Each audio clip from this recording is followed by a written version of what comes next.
बारिश में दो गरीब बहू के घर आई तीन अमीर नंदे। रामलाल का कच्चा मकान इस बार की मूसलाधार बारिश में पूरी तरह से कांप रहा था। घर की माली हालत बहुत खराब थी। रामलाल की पत्नी शांति देवी पिछले 6 महीने से चारपाई पर बीमार पड़ी थी। घर में 2 बेटे और 2 बहुएं थी।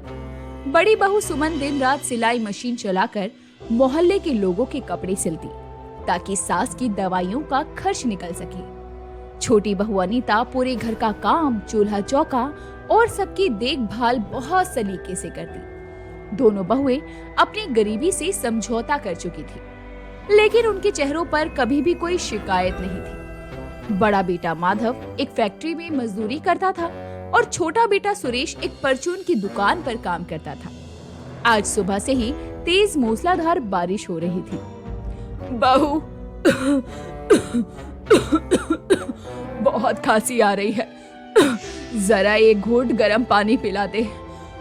और ये जो छत है इससे पानी आकर बिस्तर पर टपक रहा है, यहाँ कोई बाल्टी लगा दे।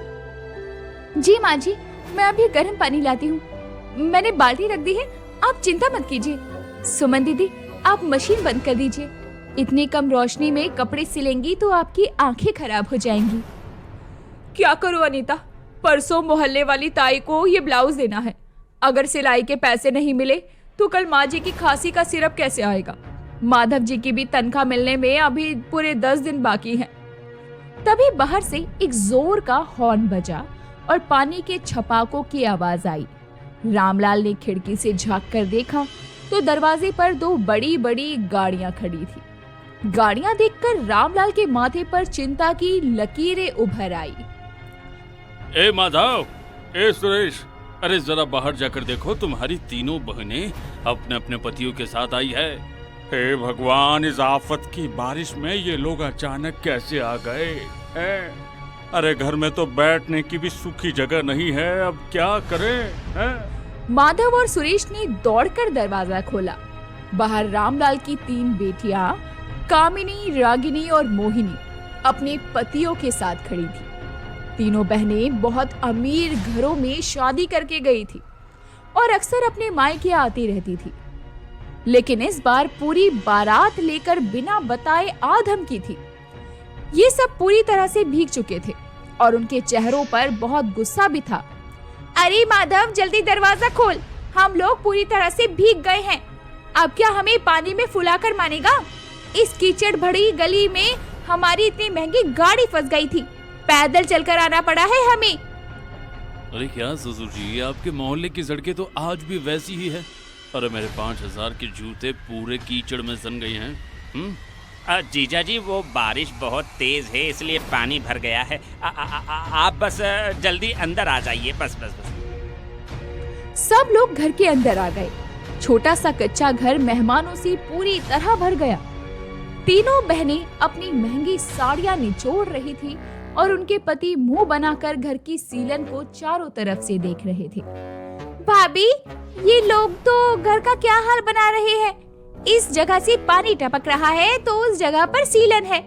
हम लोग शहर से इस तरफ एक शादी में आ रहे थे, सोचा 2-4 दिन मायके में रहकर मजे करेंगे, लेकिन यहाँ तो खड़े होने की भी जगह नहीं है और ऊपर से सीलन की बदबू में घर का बुरा हाल है।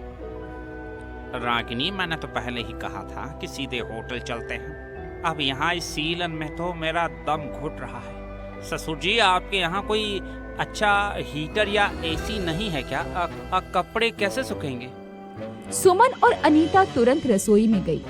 रसोई की भी छत से थोड़ा पानी टपक रहा था। अब अनीता ने जल्दी जल्दी आग जलाई और मेहमानों के लिए चाय बनने को रख दी। अनीता, घर में चाय की पत्ती थोड़ी सी है और दूध भी बस 1 कप बचा है। मेहमान 8 बैठे हैं बाहर। अब तुम बताओ कि चाय कैसे बनेगी। दीदी, आप थोड़ी सी पत्ती और डाल दीजिए, मैं पानी ज्यादा मिला देती हूँ। बारिश में गर्म चाय पीकर इन्हें अच्छा लगेगा, भले ही वो थोड़ी कम स्वाद की होगी तो क्या हुआ। आप फिक्र मत करो, हम संभाल लेंगे। अगले दिन सुबह हुई, लेकिन बारिश रुकने का नाम नहीं ले रही थी। तीनों नंदे और उनके पति हॉल में खटिया पर बैठे थे। घर से टपकते पानी ने इस सब का बुरा हाल कर दिया था। लेकिन मेहमानों की फरमाइशें कम होने का नाम ही नहीं ले रही थी। अनीता, सुबह के 10 बज गए हैं। बाहर इतनी अच्छी बारिश हो रही है। तुम लोगों ने अभी तक सिर्फ सादी चाय पिलाई है। जरा गर्मा गर्म प्याज और आलू के पकोड़े तो तल दो, और साथ में सिलबट्टे पर पिसी हुई हरी चटनी भी चाहिए, तीखी वाली। हाँ भाभी, और पकोड़े के बाद थोड़ा सूजी का हलवा भी बना देना। उसमें खूब सारा देसी घी और ड्राई फ्रूट्स डालना। बारिश के मौसम में सूजी का हलवा खाने का मजा ही अलग है।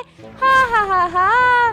और ये तो अब रोज ही बनना चाहिए जब तक हम यहाँ हैं। सुमन और अनीता एक दूसरे का मुंह देखने लगी।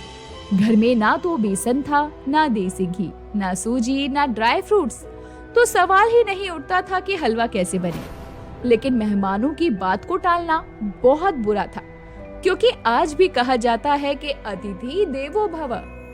अनीता, तू रसोई संभाल, मैं पड़ोस वाली चाची से थोड़ा बेसन, सूजी और जो मिल सके उधार लेकर आती हूँ। सुमन भारी बारिश में भीगते हुए पड़ोस से उधार का सामान आंचल में छुपाकर लेकर आई। अनीता ने किसी तरह पकोड़े और हलवा बनाकर तैयार किया। उसने पकोड़ों की थाली ले जाकर कामिनी और रागिनी के सामने रख दी। अरे वाह, पकोड़े की खुशबू तो बहुत अच्छी है, लेकिन ये क्या, घर की छत तो सीधे हमारे सिर पर टपक रही है। और ऐसे पानी के बीच बैठकर मैं पकोड़े कैसे खाऊंगा? मेरा तो मूड ही खराब हो गया है। हाँ? विशाल की बात सुनकर सुमन तुरंत अंदर से एक बड़ा सा प्लास्टिक का पन्ना लेकर आई। ये नजारा देखकर बहुत ही अजीब सी कॉमेडी हो रही थी। एक तरफ विशाल, कुणाल और तीनों बहनें आराम से बैठकर गर्मा गर्म पकोड़े चबा रहे थे, और दूसरी तरफ सुमन और अनीता दोनों कोनों से प्लास्टिक का पन्ना पकड़कर उनके सर के ऊपर तान कर खड़ी थी, ताकि मेहमानों पर पानी की बूंदें ना गिरे। सुमन के हाथ में दर्द होने लगा, लेकिन मेहमान तो अपनी बातों में मस्त थे। यार विशाल, इस घर का स्ट्रक्चर बिल्कुल खराब हो चुका है। वैसे पकोड़े में नमक थोड़ा कम है, लेकिन इस सीलन भरे माहौल में इससे ज्यादा उम्मीद भी क्या कर सकते हैं, है ना? अरे कुणाल जी, छोड़िए ना, मायके के पकोड़े हैं, खा लीजिए। सुमन भाभी, जरा ये पन्ना थोड़ा मेरी तरफ कीजिए, मेरी रेशमी साड़ी पर पानी की छींटें पड़ रही हैं। जी दीदी, मैं अभी ठीक करती हूँ। इसी तरह से बारिश में 3 दिन बीत गए। मेहमानों के रोज के नखरे और फरमाइशों ने रामलाल और उसके दोनों बेटों को दिमागी रूप से परेशान कर दिया था। घर का सारा राशन खत्म होने वाला था। कल मेहमानों को वापस अपने घर जाना था। विदाई का समय आ गया था। रामलाल के परिवार की इज्जत का सवाल था। माधव भी अब यही सब कुछ सोचकर अपनी फैक्ट्री के मालिक के पास पहुंचा। बारिश की वजह से फैक्ट्री में काम बंद पड़ा था, लेकिन मालिक वहीं कैबिन में बैठा हुआ था। मालिक, मुझे आपसे कुछ बहुत जरूरी काम था। मेरी 3 बहनें और जीजाजी घर पर आए हैं। कल सुबह उनकी विदाई करनी है और मेरे पास फूटी कौड़ी भी नहीं है। आप मुझे मेरी अगले महीने की आधी तनख्वाह एडवांस में दे दीजिए। मुझे उनको विदाई में कपड़े और पैसे देने हैं। ए माधव, तू तो जानता है कि बारिश में मेरा भी नुकसान हो रहा है, पर तू मेरा पुराना और ईमानदार मजदूर है। ये ले 3000 रुपए, पर अगले महीने में तेरी तनख्वाह से पूरे पैसे काट लूंगा, ठीक है? हाँ, बहुत बहुत धन्यवाद मालिक। मैं अगले महीने डबल शिफ्ट में काम करके आपका पैसा चुका दूंगा। अब माधव 3000 रुपए लेकर घर लौट आया, लेकिन 3 बहनों और उनके पतियों के लिए विदाई में साड़ियां और शगुन के लिए 3000 बहुत कम थे। सुमन अपने कमरे में गई और उसने अपनी अलमारी के पीछे छुपा कर रखा हुआ मिट्टी का वो गुल्लक निकाला, जिसमें वो अपनी सिलाई के पैसे जोड़ती थी। अनीता, इधर आ, देख, इस गुल्लक में मैंने 2 साल से कुछ पैसे जोड़ कर रखे हैं। मैंने सोचा था कि जब माँ जी ठीक हो जाएगी तो उन्हें तीर्थ यात्रा पर ले जाऊंगी, पर अभी घर की इज्जत बचाना ज्यादा जरूरी है। तू ये गुल्लक तोड़ दे, मुझसे नहीं तोड़ा जाएगा। दीदी, ये आपकी दिन रात की मेहनत की कमाई है। आप इसे नंदू की विदाई के लिए क्यों तोड़ रही हैं? वो लोग तो वैसे भी हमारी किसी चीज की कदरें नहीं करते। कभी पकोड़ों में नमक ज्यादा है तो कभी हलवे में मीठा कम है। हमारी बहनों की कद्र करना हमारा फर्ज है। कल को कोई और ये ना कहे कि रामलाल की बहुओं ने अपनी ननदों को बारिश में खाली हाथ विदा कर दिया। ला चल मैं ही तोड़ देती हूँ। नहीं दीदी, मैं तोड़ देती हूँ। अब अनीता ने गुल्लक तोड़ा। उसमें से 2500 रुपए निकले। माधव के लाए हुए पैसे और गुल्लक के पैसे मिलाकर उन्होंने 3 नंदों के लिए साड़ियां और मिठाई मंगवा ली। अगली सुबह बारिश थोड़ी कम हो गई थी। मेहमान अपनी गाड़ियां साफ कर रहे थे और जाने की तैयारी में थे। घर के हॉल में सभी लोग बैठे हुए थे। तभी रागिनी ने अपनी महंगी साड़ी का पल्लू ठीक करते हुए एक ऐसी बात कह दी कि पूरा परिवार अंदर ही अंदर टूट गया। वैसे बाबूजी, मैं बहुत दिनों से सोच रही थी कि आपसे एक बात कहूँ। हमारा ये पुराना घर मेन रोड के बिल्कुल पास आ गया है। इन्हों को इनके दोस्त ने बताया कि यहाँ से एक सरकारी सड़क निकलने वाली है। कल को अगर आप इस घर को बेचेंगे तो हम तीनों बहनों का भी इसमें पूरा हिस्सा बनता है। अरे इस शहर में प्रॉपर्टी के रेट बहुत बढ़ गए हैं, तो हम भी अपना हक तो लेंगे ही ना। आखिर हम भी तो इस घर की बेटियां हैं। कल को आपको कुछ हो जाए तो हमने सोचा कि इस बारे में पहले ही बात कर लें। हाँ ससुर जी, रागिनी बिल्कुल सही कह रही है। आजकल कानून भी यही कहता है कि बेटियों का मायके की प्रॉपर्टी में बराबर का हक होता है। आप अभी से कुछ कागजी कार्रवाई कर लेंगे तो आगे चलकर आपके बेटे और हमारे बीच कोई विवाद नहीं होगा। ये बात सुनकर सुमन, अनीता, माधव और सुरेश सुन रह गए। जिस घर को बचाने के लिए वो दिन रात पसीना बहा रहे थे, आज उसी घर के बंटवारे की बातें हो रही थी। रामलाल ने शर्म से अपना सर झुका लिया। तभी चारपाई पर लेटी हुई बीमार शांति देवी को ना जाने कैसे एक शक्ति आ गई। वो कांपते हाथों से उठी और दीवार का सहारा लेकर खड़ी हो गई। हिस्सा चाहिए। तुम तीनों बहनों को इस टूटे हुए और टपकते हुए घर में अपना हिस्सा चाहिए। माँ, आप इतना भड़क क्यों रही हैं? रागिनी तो बस एक बात बोल रही थी। हक तो हमारा भी बनता है ना। आजकल तो कानून लड़कियों को भी हिस्सा देता है। हक? तुम्हारा हक तो हम उसी दिन पूरा कर चुके थे, जिस दिन तुम तीनों की शादियां उन बड़े और अमीर घरों में की थी। तुम्हें क्या लगता है कि तुम्हारे बाबूजी के पास कोई खजाना गड़ा था जिससे तुम्हारी शादियों में पानी की तरह पैसा बह गया? माँ, शादी करना तो माँ बाप का फर्ज होता है। उसमें आपने हम पर कोई एहसान थोड़ी किया है। एहसान नहीं किया, लेकिन अपनी जिंदगी जरूर गिरवी रखती है। तुम तीनों की शादियों में दहेज, गाड़ियां और सोने के गहने देने के लिए तुम्हारे बाबूजी ने गांव की सारी उपजाऊ जमीन जमींदार को बेच दी, जो उनकी रोजी रोटी थी। इतना ही नहीं, जो कमी पड़ी उसे पूरा करने के लिए शहर के साहूकार से लाखों रुपए का कर्जा भी लिया। अगर हक बनता है तो पहले उस कर्जे में भी हक दिखाओ। शांति देवी की बातें सुनकर तीनों नंदे और उनके पति एकदम चुप हो गए। आज ये जो मेरे बेटे माधव और सुरेश दिन रात गधों की तरह मजदूरी करते हैं ना, वो अपना पेट भरने के लिए नहीं, बल्कि तुम्हारी शादियों के कर्जे का ब्याज चुकाने के लिए करते हैं। ये मेरी बड़ी बहू सुमन अपनी आंखें फाड़ फाड़ कर कपड़े सिलती है ताकि मेरी दवाइयों का खर्चा निकल सके, और तुम लोग यहाँ आकर पकोड़े और हलवे की फरमाइश करती हो, फिर उसमें कमी निकालती हो।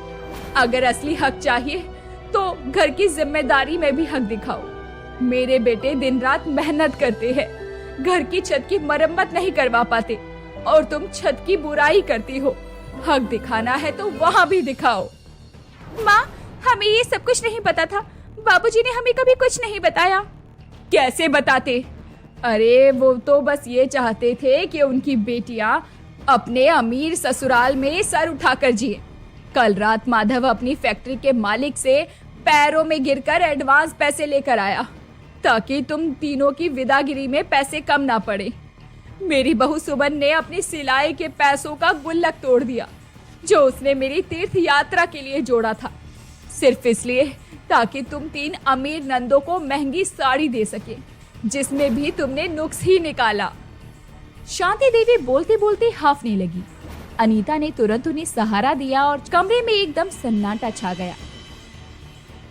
कामिनी, रागिनी और मोहिनी की आंखों में आंसू भर आए। विशाल और कुणाल भी शर्म से जमीन की तरफ देख रहे थे। मुझे माफ कर दो माँ, मुझे सच में नहीं पता था कि हमारे मायके वालों की इतनी बुरी हालत है। हम लोग शहर की चकाचौंध में इतने अंधे हो गए कि हमें अपने ही भाइयों और भाभियों का स्ट्रगल नजर नहीं आया। हम लोग यहाँ आकर तुम सब पर हुक्म चला रहे थे और तुम लोग हमारे सर पर प्लास्टिक की पन्नी लेकर खड़ी थी। हम बहुत स्वार्थी हो गए थे माँ। भाभी हमें माफ कर दीजिए, आप लोगों ने हमारे लिए खुद को बेच दिया और हम आपसे इस घर का हिस्सा मांग रहे थे। हम सच में बहुत गिर गए। कामिनी और रागिनी आगे बढ़ी और रोते हुए सुमन और अनीता के गले लग गई। तीनों बहनों को अपनी गलती का बहुत गहरा एहसास हो चुका था। रो मत दीदी, आप लोग इस घर की बेटियां हैं, आपके लिए हम कुछ भी कर सकते हैं। हमारा तो बस यही सपना है कि आप लोग हमेशा अपने घरों में खुश रहें। ससुर जी, मुझे भी माफ कर दीजिए। मैं अपनी अमीरी के घमंड में ये भूल गया था कि आप लोगों ने अपनी पूरी जिंदगी हमारी खुशियों के लिए दांव पर लगा दी है। आज के बाद हम कभी इस घर में कोई फरमाइश नहीं करेंगे। माधव भाई, ये जो तुम विदाई के कपड़े और साड़ियाँ तुम लाए हो, इन्हें तुम वापस कर देना। आज के बाद ये मायका अपनी बेटियों को कुछ नहीं देगा, बल्कि ये बेटियां और दामाद इस मायके का ख्याल रखेंगे। साहूकार का जितना भी कर्जा है हम तीनों दामाद मिलकर उसे चुकाएंगे, ये हमारा फर्ज है। विशाल की बातें सुनकर रामलाल की आंखों में खुशी के आंसू आ गए। उसने आगे बढ़कर अपने दामादों को गले से लगा लिया।